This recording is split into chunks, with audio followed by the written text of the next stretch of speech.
บายดีคนงามมาฮอดเด้อละบ่ามาจะสร้างพาแม่มาขายเกลือแม่นบ่โอเคสิตักบาทอยู่ดอกตักบาทจังหน่อยเนาะงามเลยมาฮอดแล้วเด้อพี่น้องมื้อที่2บุญปีใหม่วัดไฮพ้อยวัดลาวพระแก้วรัตนารามเด้อ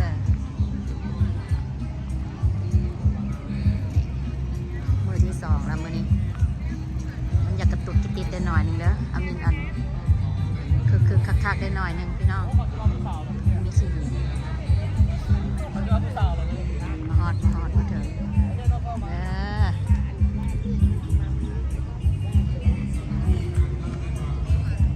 สบายดีโอ้ไทยบ้านไก่มาฮอดก่อนหมูเนาะคืองามเถอะเด้น้องสาวแม่บอกมาตักบาทเนาะมากันหมูบอลเป็นตักบาทโดยอ้อมไปพูดหน้าพี่เขาหน่อยเลยว่านี่ก็ทายแล้วมันทายอีกเด้อ2 มื้อได้เป็นตักบาทก็ได้พ้นเกือบย้อนไม่ออกไปจะว่าไม่ออกลักเกือบมันช่วยกันหน่อยเนาะเพิ่นงามหลายขับบันไดขออนุญาตบาททำเด้อพี่น้องคำม่าไม่ออกย้ำขึ้นมาปีใหม่เนาะสบายดีเด้อปีใหม่วันลาววัดพระแก้ววัดลาวพระแก้วรัตนารามเมืองไฮพ้อยนอร์ทแคโรไลนาหลายมือหลายลงลืมมาตักบาตรกันเด้อมื้อนี้เด้อสบายดีคนงามซื้อเจียวแกงขนมสร้างต้นจับจอกเป็นเจ้าภาพต้นกะหล่ำลึกนะสำหรับต้นปีใหม่แต่ต้นละ99 สบายดีได้เอามาขึ้นในเพิ่นเด้อคนหลายวันนี้เขาจะเล่นถวายสิบอลเอาหอกอาหารปีใหม่ได้โซนได้ตัวนี้ได้ใส่ไม่ออก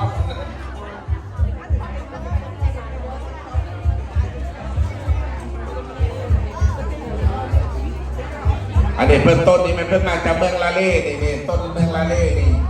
งามได้ขนมประเทศไทยนั่นนี่เด้เพิ่นมาแล้วลาเทศในเจ้าอาวาสเพิ่นให้เจ้าอาวาสเอาไปก้านกันเด้อขนมเนี่ยเพิ่นมามาจากเมืองลาเล่ก็ได้ขนมนี่เทศแล้วนั่นมันมาบอกก้านมาได้เสียใจได้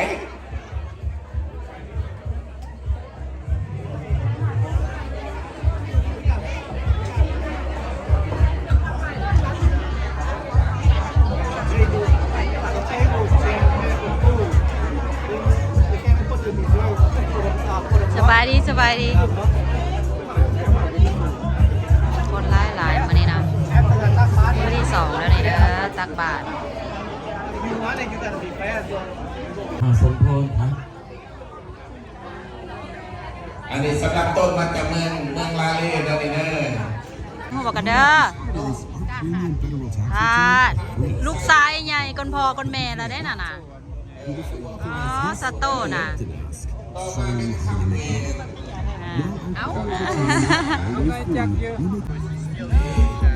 Family picture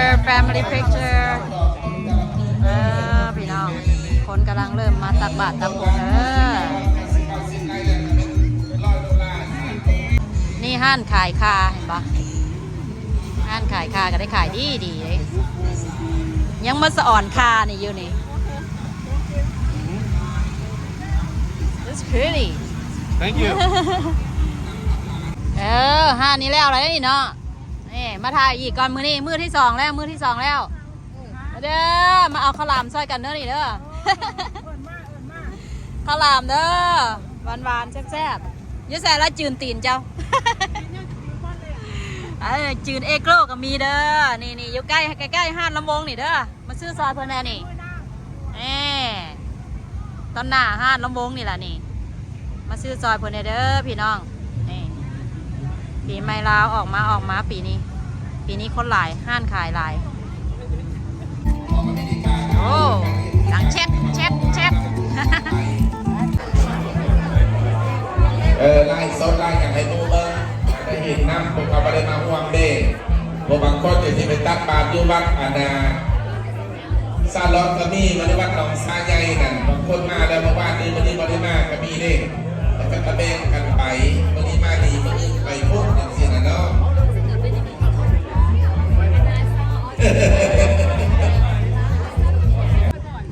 สิ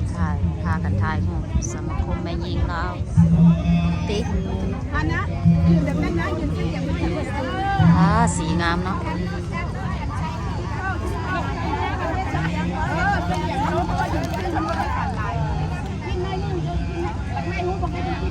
behind the scene ยอ ยัง behind the scene อยู่เด้อ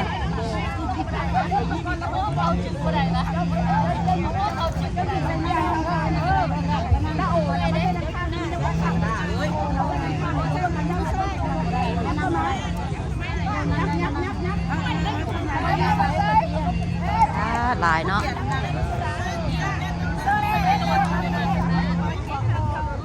สะอ่อนเนาะ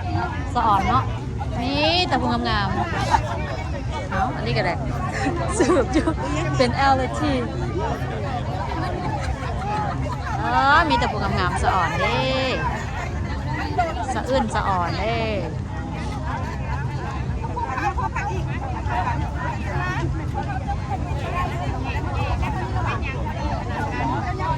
แล้วยังว่าเบิร์ดเท่านี้แล้วว่าสั้นแบบนี้เท่าในบ้านน่ะได้ดีนะนี่มันจะบกเอายาอีกละสิได้ทายบ่มือนี่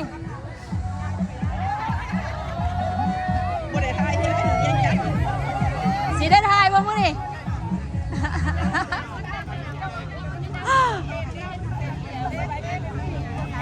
ต้องจัดแจงอยู่เด้อพี่น้องโอเคครูจัดหันเขาเป็นไหนยื่นไปแบบนี้เอามาลองละ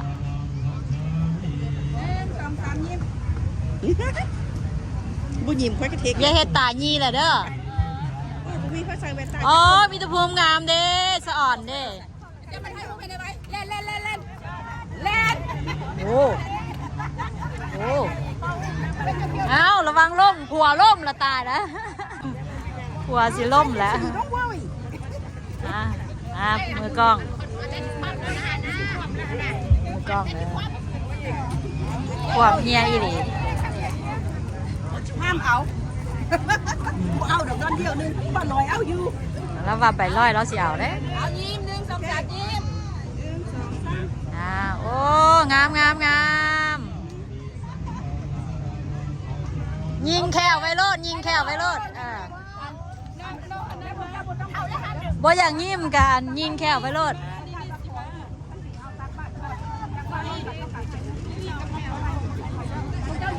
ยังสองคนนี่กำลังแลนมาพุ่นนี่กำลังแลนมาพุ่นสงสัยเมานักเมื่อคืนนี่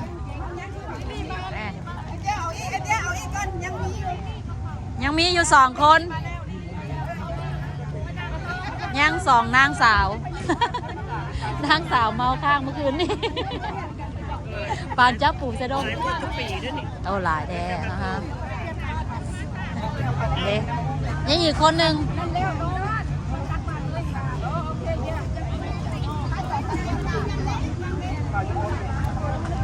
บ่ต้องลูกแหละนางเยอะละเลย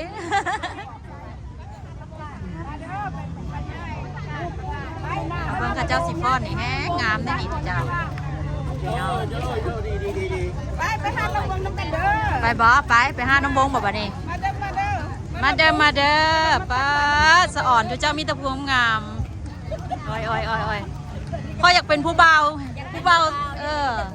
มีแต่ผู้สาวงามตาย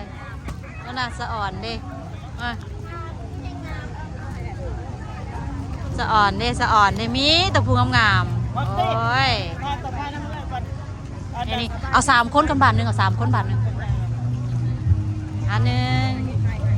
ยิ้ม1 2 3ขอบใจงามหลายไปมาหาดลำวงแล้วเด้อบัดนี้เด้อคนนางกับนางแล้วเด้อ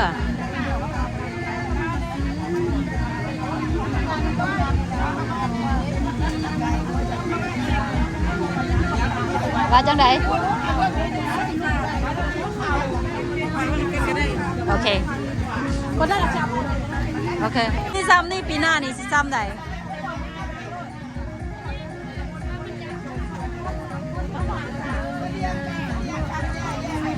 เอาตีนสิ้นเด้อมุนนางเอาตีนสิ้นเด้อ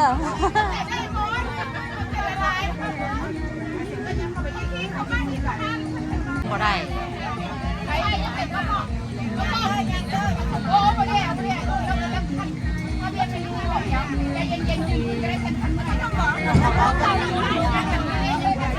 ใจเย็นๆใจเย็นๆพี่น้องนะ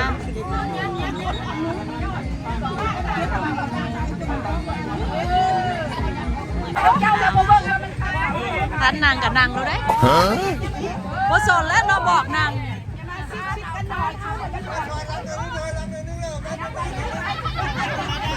ถอยหลังมานะเขาจะบอกเห็นอย่างเขาจะเห็นเบอร์ใด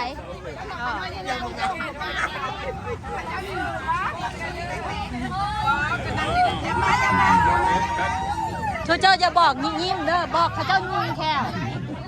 ยิ้มมันบ่เห็นแค่เด้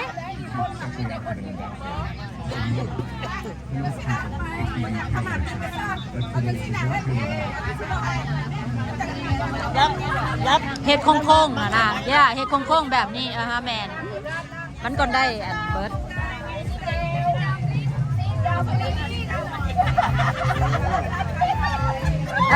งามแบบนี้นะยับเข้าไปอีก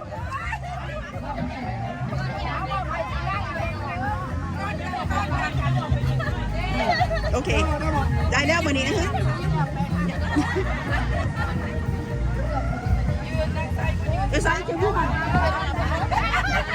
เอาแรงใต้เลยนะ โอเคได้แล้วบอกได้แล้วบอก โอเค เรดี้ยิงแควโอ้งาม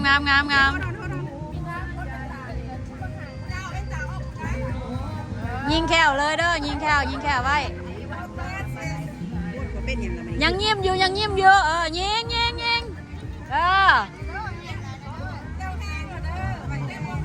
โอ๊ตเอา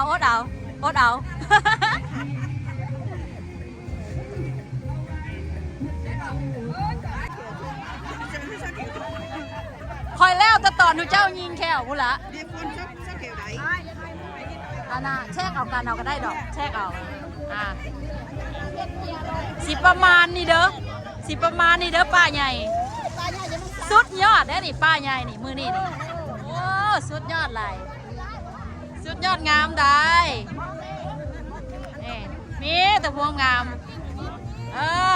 ยิงแควงามลายมีจักนางสาวนี่ฮะนับโอ้43เด้อปีนี้พี่น้อง43อันทานนางสาวเด้อพี่น้องเอ้ยตักบาตรน้ำกันเด้อ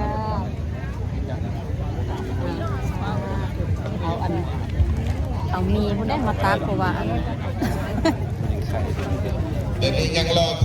คอยเรื่องการตักบาตรเนาะมาได้แล้วพอได้เจว่าแล้วตักบาตรแล้วก็เตรียมน้ำยาไปก่อนเนอะน้ำยาเรื่องเอาน้ำยาให้ใหญ่เอาโอเคโยมแม่เลยเนาะไม่อย่าไปแล้วโยมแม่เด้อเอาน้ำยา